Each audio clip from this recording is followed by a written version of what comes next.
Next fight, we got Geoff Neal versus Ian Garry, a really interesting one here at welterweight. We finally get to see Ian Garry again. You got the teletape for us here. Ian Garry coming off unanimous decision win versus Neil Magny, knockout win versus Daniel Rodriguez, knockout win versus Song Yadon.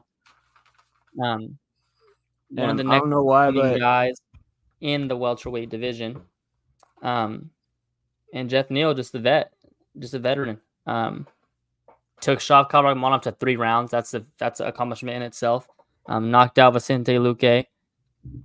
Does have losses to Neil Magny and Stephen Thompson in his last 5, but interesting one here because this is one of the ones where you can see Geoff Neal kind of take control, but I like Ian Garry in this. I don't like the number, but I'm over 1.5 rounds here. I like that. I actually like that a lot. This fight, stay away from me as far as betting goes, just because I agree with everything you said. I like Garry here, but I just don't like the number. If you look at that Geoff Neal Stephen Thompson fight, Stephen Thompson won it 50-45 across the board, unanimous decision. Just kind of stayed on the outside, picked Neal apart, landed the big shots when he needed to, didn't do anything crazy. And that was over 5 rounds. I could 100% see Ian Garry doing the same thing because Geoff Neal, he likes to stand and bang in the pocket. He has heavy hands. He can take one to give one. And that's not what Ian Garry does. He's going to be technical out there. He's going to stay on the outside. He's going to select his shots very wisely and try to break you down.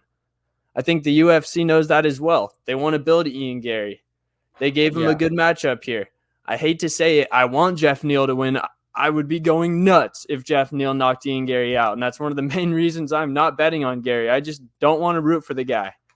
And also, on a side note, Geoff Neal trains at Fortis MMA under Saif Saeed.